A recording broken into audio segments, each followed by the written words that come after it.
We live in a surveillance state, people. This is one at my local Walmart. This is called a lot cop. And up there you have 360-degree video surveillance.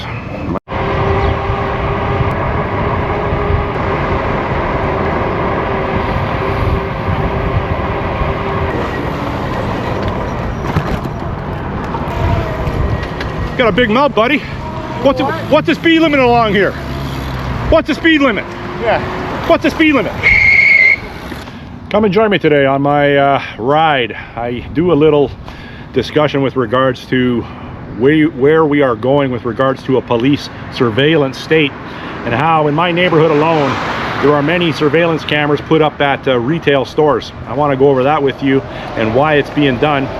Then I go on a ride and I end up down on Yonge Street. I end up down on the lake shore, and I have a confrontation with a beta feminized liberal dandy guy that thought he was going to try to educate me on my electric pedal assist bike on the Martin Goodman Trail. As he rode by me breaking the speed limit, I was maintaining below the speed limit, obeying the laws. He thought he was going to tell me that that my bike, my particular bike, is not allowed on that trail, and I know that it is allowed on that trail, or I wouldn't have been on it. So anyhow, he tries to evade me because I think he came to the immediate conclusion that he might have made the mistake of saying something to me. And you know, I didn't physically assault him, but I verbally tuned him up. If you want to stick around and watch that. Now you would think, well, Dewey, you lost your cool on the guy. No, I didn't lose my cool on the guy. If I lost my cool, I would have grabbed him and I would have wrapped his bike around him. But anyhow, if you want to watch that, and I may or may not put my cemetery visit on the end of this video. I'll let you know on the screen if I do that. I go to a cemetery that's only open on statutory holidays, and I visit the grave of Dennis Dempsey, Victoria Cross recipient, at a very unique cemetery. Stick around if you want to watch. We live in a surveillance state, people. Just going to go around and show you a couple surveillance cameras that have been set up in my neighborhood. This is one at my local Walmart. This is called a lot cop. This has been here for a couple years. Obviously solar paneled, quite an expensive setup. And up there you have 360-degree video surveillance. Like I said, it's been here a while, and that is an expensive install for sure.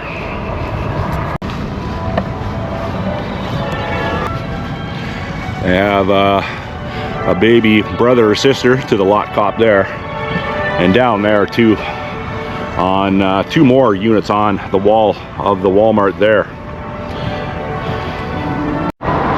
This is stop two, literally a 2-minute bike ride, if that, from the Walmart parking lot. And this 7-Eleven has been here, oh, since the late 80s at least. So they have another one of these type trailer surveillance systems here.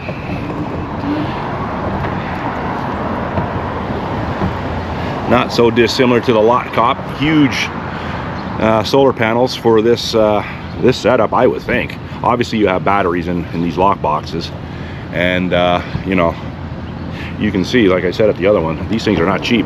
They are in the tens of thousands of dollars. I would imagine one of those, you know, obviously I don't know and what would cost to build one of those, but I'm thinking maybe 40 G's. And now this 7-Eleven, like every 7-Eleven in Toronto or North America, they seem to be like a moth to light for criminal activity. I'm to understand, I know a person that goes in here quite regularly. I don't go in here regularly. I've been in and out of this 7-Eleven countless times over the years, including I got into a big street fight with two Somali guys right there about 1993. They didn't fare too well, but anyhow, that was my introduction to the Somali community. Yeah, so this store gets robbed every other day apparently. So hence the security system here. Now let's move along to the next one. This is my local men's hostel, Junction Place. I believe it has around 47 beds in there. City of Toronto run hostel for people that are unhomed or homeless. It's very close to my house, right across the street from the Walmart, sorry. Right in the Stockyard district of Toronto, right in the heart of it. And the land isn't being used. This used to be the Maple Leaf poultry processing plant right here, and it's been vacant for a few years now. And people use it as a garbage dump, as you can see. There was some homeless people living in the doorway up here for a while. I haven't been by in a while, so maybe they're still, or they came back, but it doesn't look like it. But you can tell, obviously, this is a very rundown piece of property in the west end of Toronto.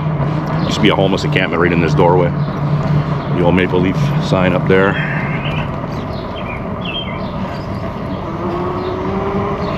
It's not very picturesque through here.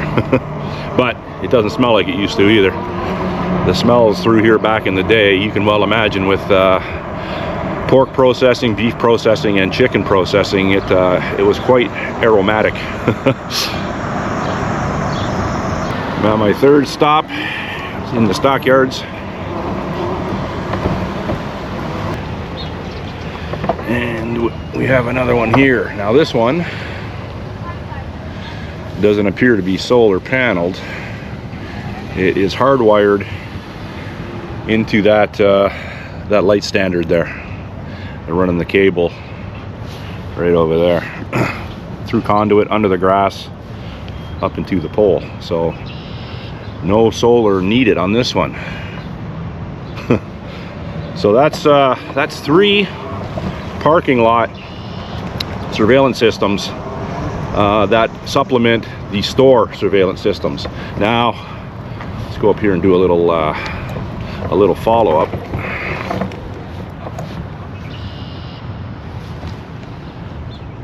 Now today in Toronto is Holiday Monday. It's Victoria Day weekend. It's to celebrate Queen Victoria's birthday, and so the traffic is quite light. What's going on, brother?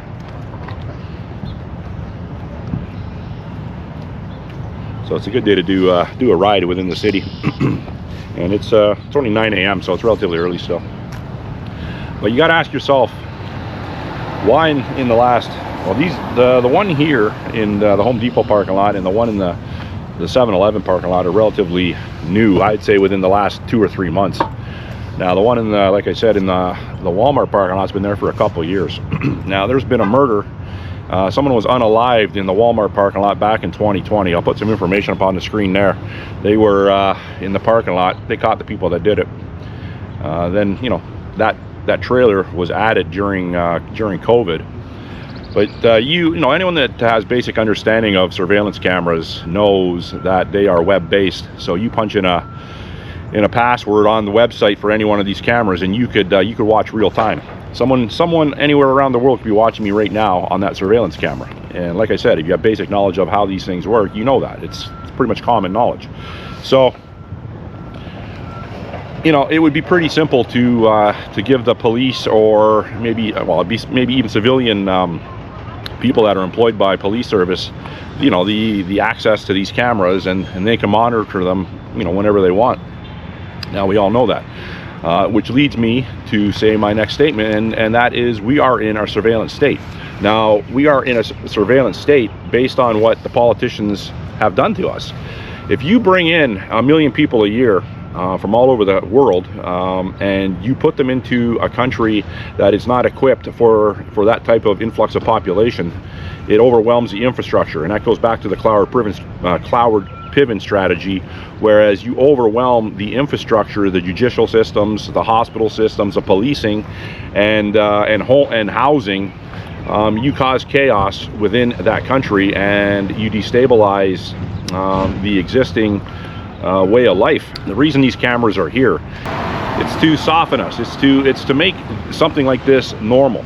Now, cameras like these in parking lots around larger cities or even small towns, I'm not sure, it's not normal. The liberalism and woke ideologies have forced companies to do this. You know, when people come in from this country, and like I said, our judicial system can't handle it, and our availability for employment can't handle the influx of people, people resort to crime, and we all know this. So instead of curtailing the root cause of the crime by stopping immigration, they make companies go out and put fucking cameras up. Yeah, so we can record people that have committed crime. This isn't a deterrent for criminals. This really isn't. And if it is, it's a very low percentage of criminals that would see a camera like this and think, wow, I'm not going to really do any crime because of that camera there. No. Now, this camera here is for a multitude of reasons. It's for people that dump garbage here. It's for break-ins of their vehicles, other people's vehicles. I understand that. But, you know, people that are going to dump garbage here could obscure their license plates. They could have stolen license plates. They could have stolen vehicles. People that are going to do crime in these like a strong arm robbery in the store, like go in and grab tools and come out to a waiting car, there's a good chance that the car is stolen, the plates are stolen, the plates are obscured. So these plates are just going to, or sorry, these cameras are just going to give a description to the police. Now, these cameras, I would imagine, they take crystal clear, high megapixel video and still photography, I would imagine. But, you know, when the police get around to identifying the people that have committed a crime here, it'll be very granulated and very pixelated. It won't look clear. The police are very good at doing that, if they even do release the photos based on the severity of the crime, I suppose. But these things aren't normal. Letting unvetted immigration into the country is not normal. This is a liberal thing in the last 10-11 years. This isn't normal. We had relatively strict immigration policies prior to the Liberals taking power in 2015.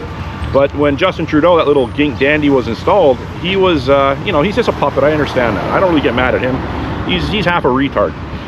So they put him in place because they knew all the liberal Karens and the dandy beta feminized males were going to vote for him. He's like me. He's a prancing dandy. So let's put him in power.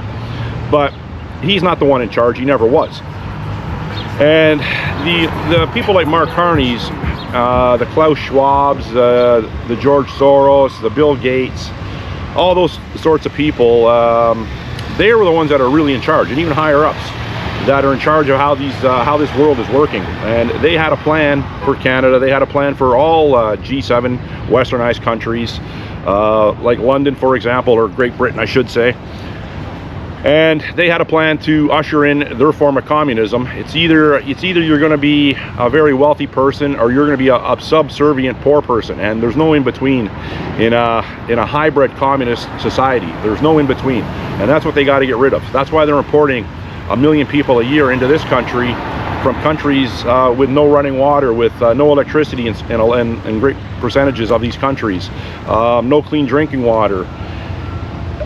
People don't have the availability to see or seek medical attention like a regular doctor, and that's even happening here based on the influx of immigration. You can't get a doctor here. So basically, you know, it's that old adage, that old saying that if you import the third world, you become the third world, and that's a true saying.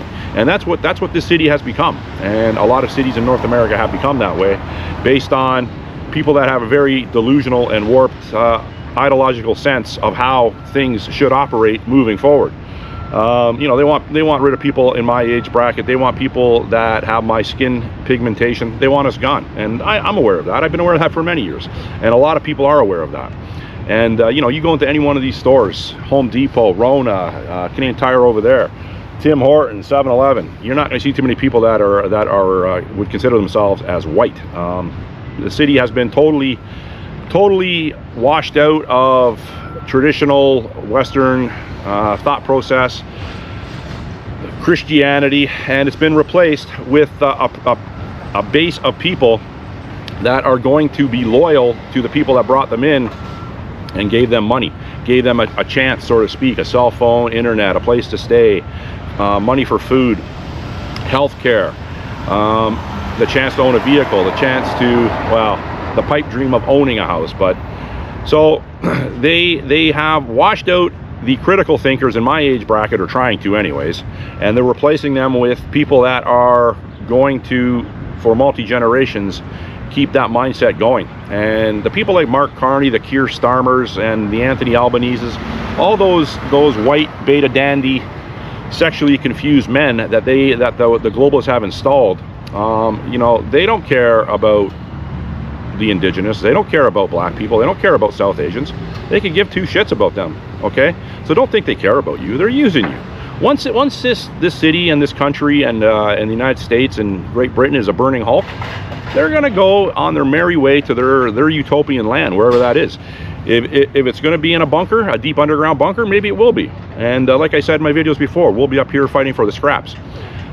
This past Saturday, like I said, today's holiday Monday in Toronto. This past Saturday in London, Tommy Robinson had a big rally over there. Like hundreds of thousands of people came out, or at least 100,000. That's what they're saying. I don't know the exact numbers, so if you think you know the exact numbers, put it up in the comment section. But by all accounts, it was you know, a very patriotic rally, and people are sick and tired of these Keir Starmers, of these Mark Carneys and Anthony Albanese type beta dandies, just purposely destroying the countries. It's not racist. To want to eat, to want to have health care, to want to own a house, to want to walk down the street without the fear of being physically assaulted or even worse, unalived, is not racist, people. If you're do the math, if you're letting in ideological mindsets that aren't compatible with the current mindset in that country, it is bound to cause problems. I'll use a comparison in North America, in Canada. Wolves and coyotes, they don't get along. Wolves will try to unalive the coyotes on sight. Grizzly bears and black bears don't get along. Grizzly bears will try to unalive a black bear on sight. Okay? Now you're saying, well, that's wildlife. They're animals. Well, a lot of people that we have imported from other countries are animals. I understand that we have some animals in our current population that have been here for generations. I get that, but a lot of times we know what we're dealing with regards to those sort of people. They're already in prison.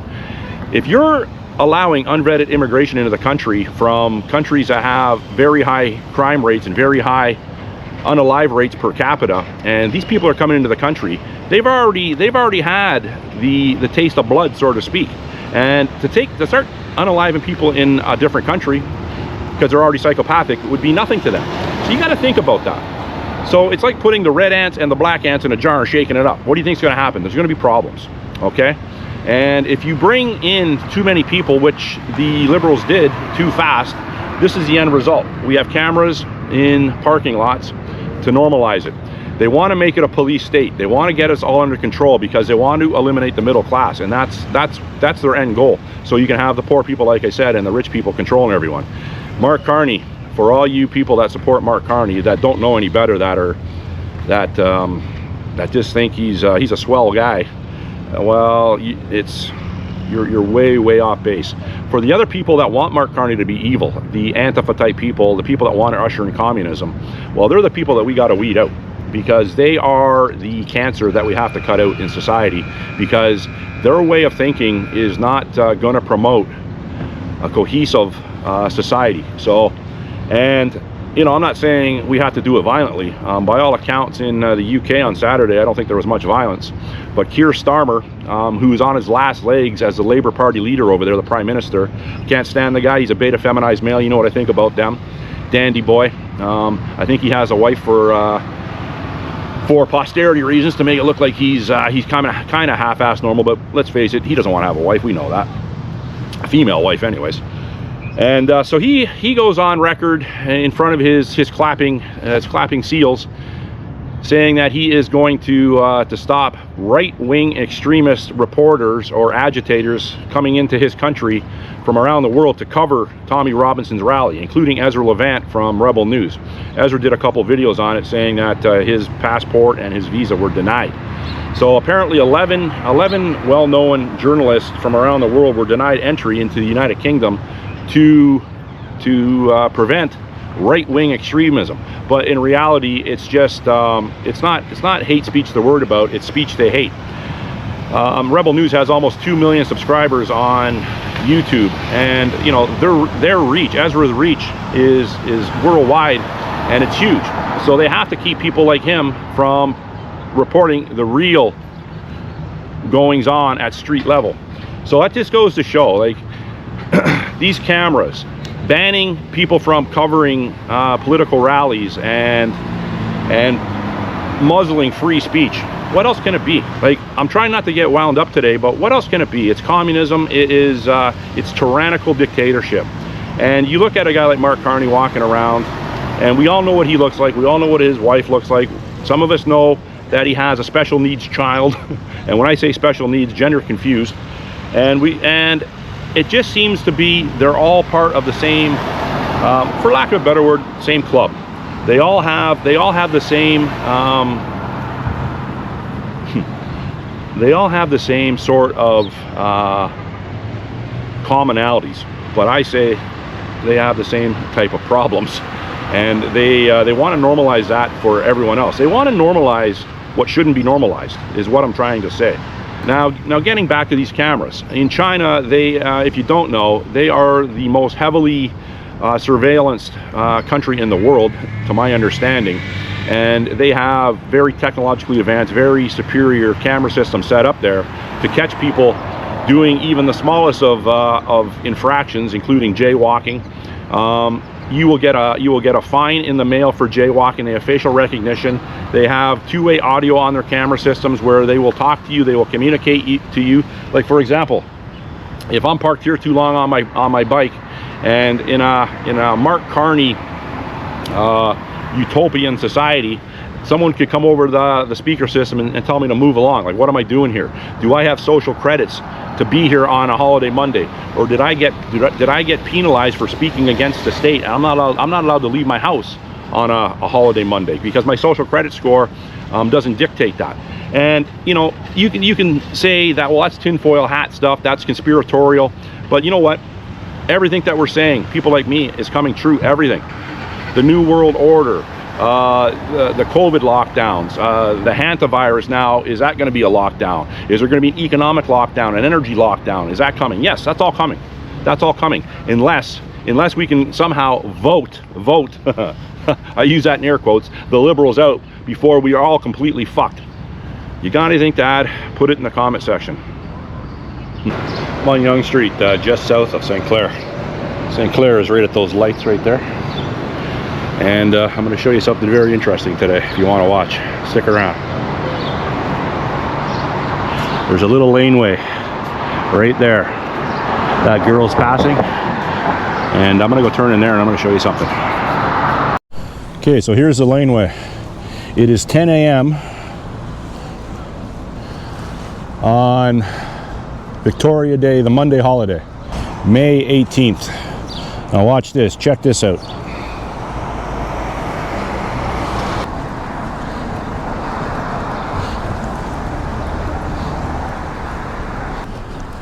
Security guard just opened the gates for me. I didn't talk to him yet. He's probably wondering what the hell I'm doing here. And I'm about to tell him. I guess he didn't want any part of me, did he? Hey, I don't bite. Okay, so we are in St. Michael's Catholic Cemetery. I believe it was founded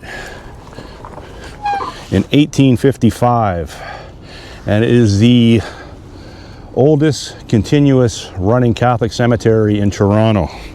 And I'm here to see a specific individual. I've been here before. You can only get into this cemetery on statutory holidays. It is closed to the public every other day of the year. And I was here in this cemetery 2 years ago to the day. And I was visiting who I'm going to show you in 1 second. I'm going to read this plaque. I didn't read this plaque last time. St. Michael's, yeah, okay, so I was right. St. Michael's Cemetery, 1855. Toronto's first Roman Catholic cemetery was beside St. Paul's Church in East downtown Toronto, which was established as a parish in 1822. This cemetery was rapidly filled as a result of the many deaths following the hardship suffered after the 1847 Irish potato famine. By the mid-1850s, another Catholic cemetery was needed to serve the growing number of parishes in Toronto. Purchased in 1854 by the Bishop of Toronto, Right Reverend Armand Francois Marie, holy shit, Comte de Carbonel, wow, yeah, my French is a little rusty. St. Michael's Cemetery was opened in 1855 at the present location in Deer Park, then well north of the city of Toronto. So this is Yonge and St. Clair. It was well north of the city of Toronto. Yeah, and I heard people were complaining about how far away it was from the city. His successor, Bishop John Joseph Lynch, enlarged the cemetery in 1866 to meet the needs of the ever-increasing Catholic population. Mount Hope Cemetery was opened in 1900 in North Toronto. Now I've been to that cemetery a few times as well to visit Frederick Tilston, VC. Originally, St. Michael's Cemetery was administered by the rector of St. Michael's Cathedral. The Toronto Catholic Cemetery Association assumed this responsibility in... How are you? Good, good, good. I know this is gonna sound annoying, Yeah. but could you please not ride? Yeah, I'm gonna leave my bike right here. Okay. Yeah, I know I'm going to one grave. Okay, good. Yeah, no, I appreciate that. No problem. The bike is cool and everything. They're just like super strict on It's cool as hell, man. You know that. letting you know. Okay. Security guard told me not to ride all and do jumps over graves and stuff like that. That's okay. She's doing her job. Originally, okay, let me back this up. Originally, St. Michael's Cemetery was administered by the rector of St. Michael's Cathedral. The Toronto Catholic Cemetery Association assumed the responsibility in 1961. Over the years, some 29,000 pioneer Catholics of the Toronto Archdiocese, priests, religions, and laity have been buried in these 10 acres, so it's 10 acres. As a memorial to the dedication of earlier generations to the faith, this plaque was blessed and dedicated by Most Reverend Robert B. Clune, DD Auxiliary Bishop of Toronto, on the vigil of the Feast of St. Michael, Sunday, September 28, 1980. Now, to keep in line with what that security guard just told me, I will park the bicycle over here. Obviously I wasn't going to ride it into the cemetery, you know that. I just want to show you something over here. Okay, so this building here, kind of a cool looking building, and I'm going to read what this is about. The Winter Vault, St. Michael's Cemetery, erected in 1855. This plaque was dedicated as part of the 150th anniversary celebrations of the Archdiocese of Toronto to serve as permanent reminder of the heritage of the Toronto Roman Catholic community. The Winter Vault was used to store the bodies of the deceased during the winter until graves could be dug again in the softened soil the following spring. It has long stood as a small but particularly attractive architectural monument which over the years has been admired by many for its striking beauty and simplicity. This plaque was blessed and dedicated on Sunday, June 14, 1992 by Auxiliary Bishop M. Percy Lacey. Yeah, that's a nice building. So I'm going to go up around here. I'm just going to go to one grave and I'm going to show you that grave. And maybe do a little walk around the cemetery today if you're interested. This is the backside of the cold winter storage. And now, like I said, I've been to this cemetery once before. And as you can see, it is surrounded, that's a TTC tracks right there, or some sort of TTC building, yard. And then you got condos all on this side, office building, or all condos. Then you got residential on that side. Now in the middle is 10 acres. So I just noticed this here. In loving memory of Mary Dundas, died June 30th, 1907. Now I wonder if this has relation to the namesake of Dundas Square, Dundas Street. People, don't come and vandalize the cemetery thinking this person is a colonizer. Okay, can you just control your liberal wokeism and everything? Going to get me all in a tiff?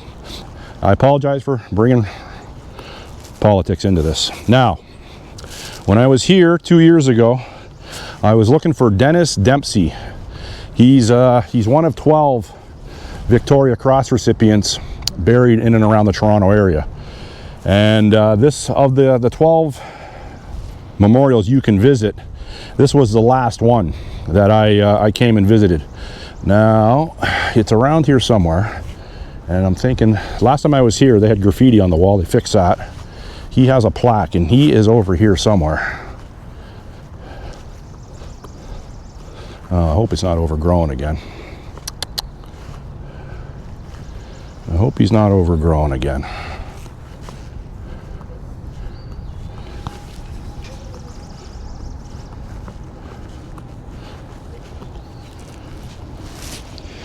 we got here?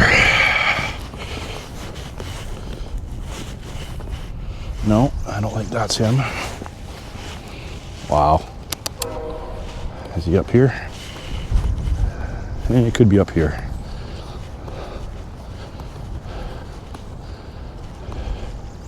Okay, here he is here. Dennis Dempsey, Private Dennis Dempsey VC. Let me just read this here. It's a little overgrown. He was, I guess, part of the, there's his VC. They don't have an actual VC medal on his memorial. He's 10th Foot Division, born Rathmichael, Ireland, 1826, died Toronto, 1886.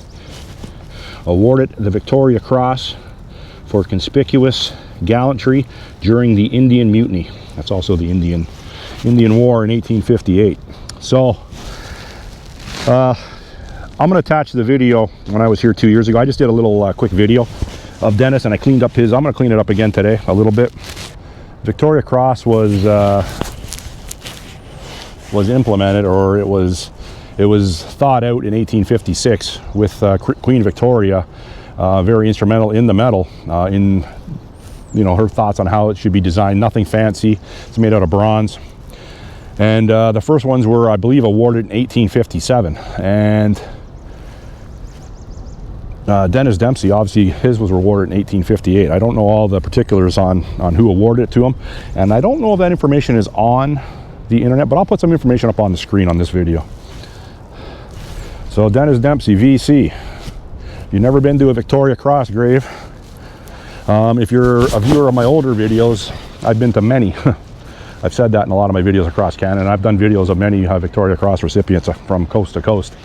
28 to date I have visited, but you can physically visit 50 Victoria Cross graves in Canada, and they're not all Canadian. They weren't all garnered while fighting for Canada.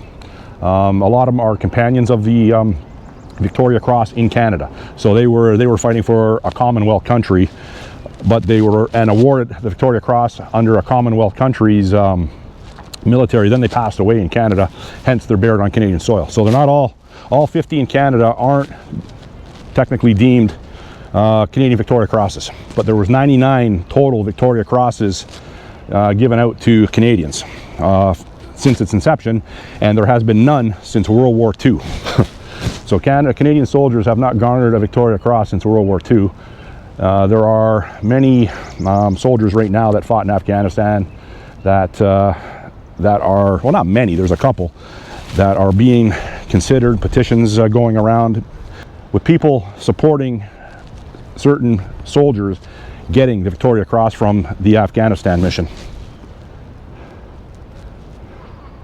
Now, the only other notable person that's interred here, from doing a quick Google search, is I can't remember his first name, but his last name is O'Keefe. Now, if you're from the Toronto area and you enjoy beer, or have enjoyed beer like myself, I don't enjoy beer no more because I enjoyed it a little bit too much. The founder of O'Keefe Breweries is buried in here. Now, I did drink Carling O'Keefe Black Label. I thought that was a tasty beverage back in the day, but I didn't do any research on going to find him. But you can see that these monuments are very old. Maybe I'll do a little research and see if we can find Mr. O'Keefe. Let's take a ride up to the back.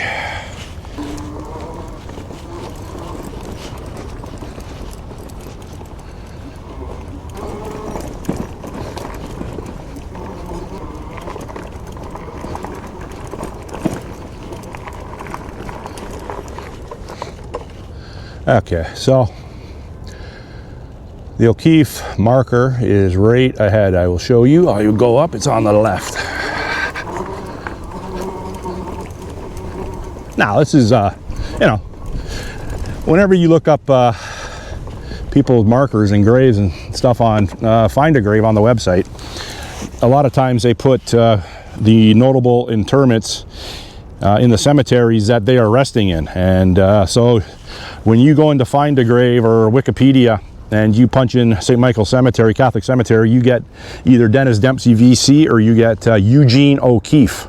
And like I said, O'Keefe is the founder of O'Keefe Brewery, which later became Carling O'Keefe.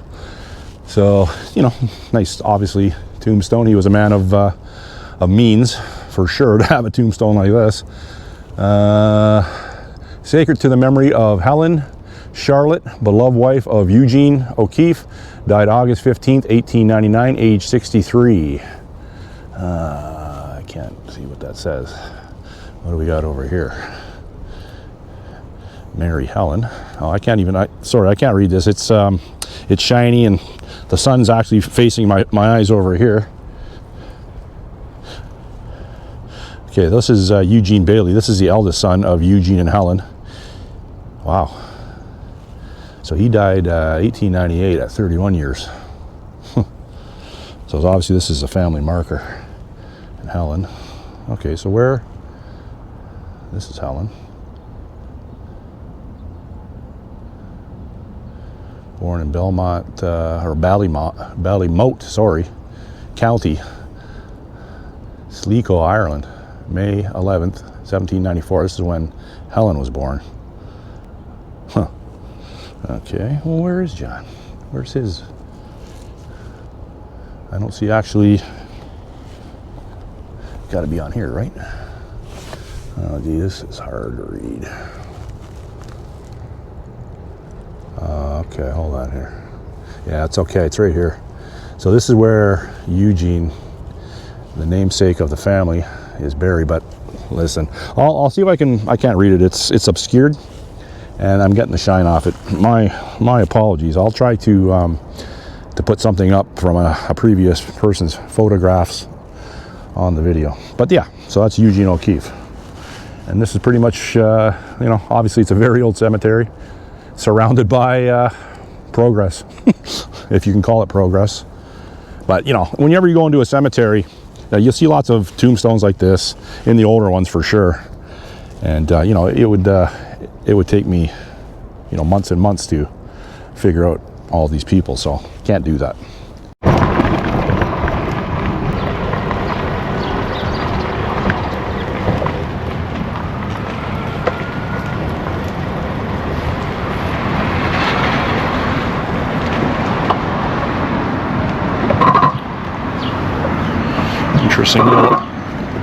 Interesting little alleyway there. I don't know if I'd want to stagger through there at night, right butted up against the cemetery.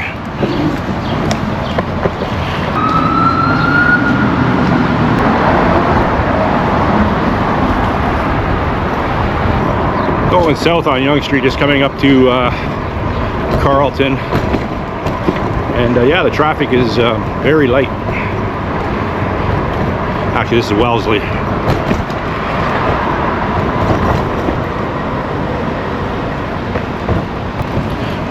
Now, this is what liberalism gets you right up here. Look at this.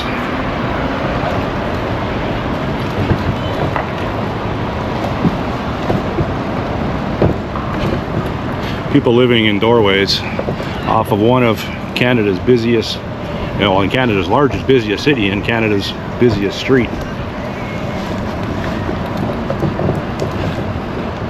Look at this guy right on Yonge Street here.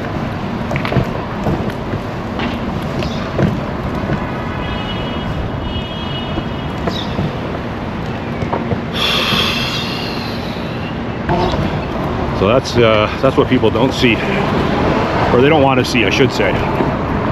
They don't want to see what's going on and what liberalism has caused. These roads in this city are demolished. Like I've said before in many of my videos, it's like you're living in a war-torn country.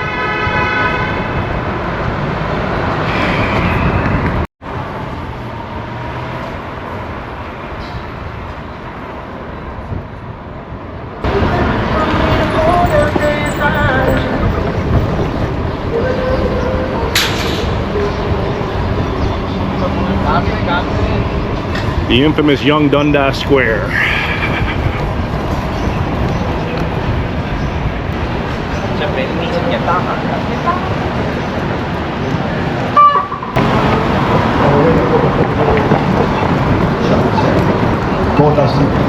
District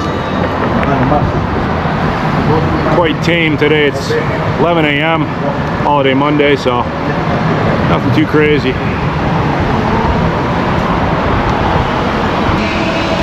Quite honestly, it's probably safer riding through Toronto forested areas at around 2 in the morning than riding down here. I can't stand coming down here, to be honest with you. But I'm headed towards the Lakeshore Trail. That's why I came this way.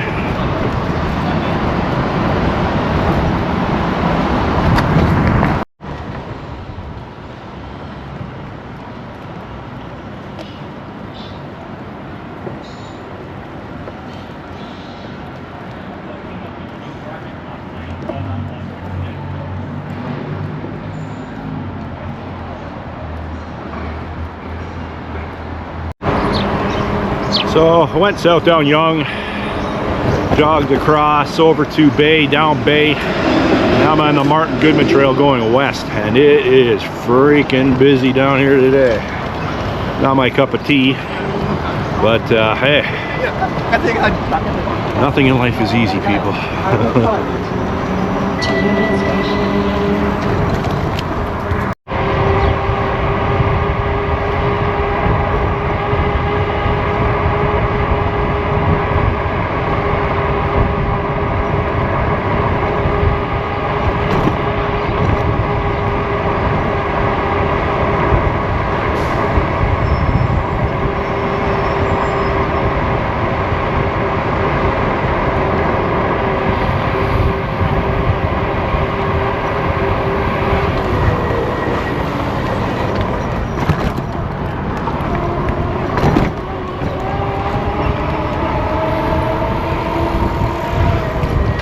Got a big mouth, buddy.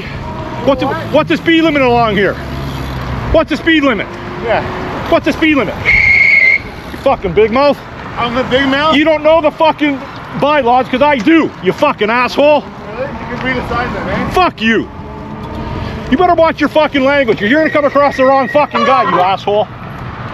Mind your own fucking, there is no fucking signs. I know fuck you, goof. I know the fucking rules. You fucking liberal dandy. Mind your own fucking business, or an asshole like you's gonna get in fucking trouble.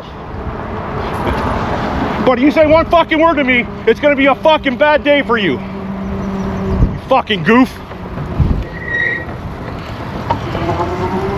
Fucking asshole. Now go call the cops, you liberal fucking goof.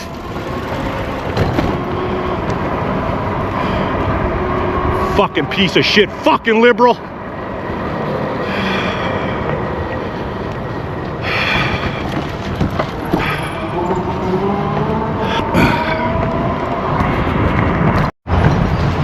It's the back of the police stables, the Coliseum building down at on the exhibition grounds.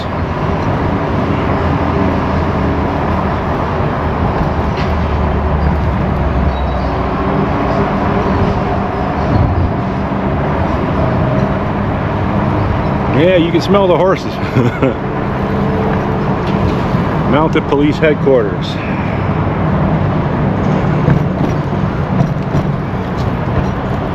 I just want to set this up for you. I'm on exhibition grounds.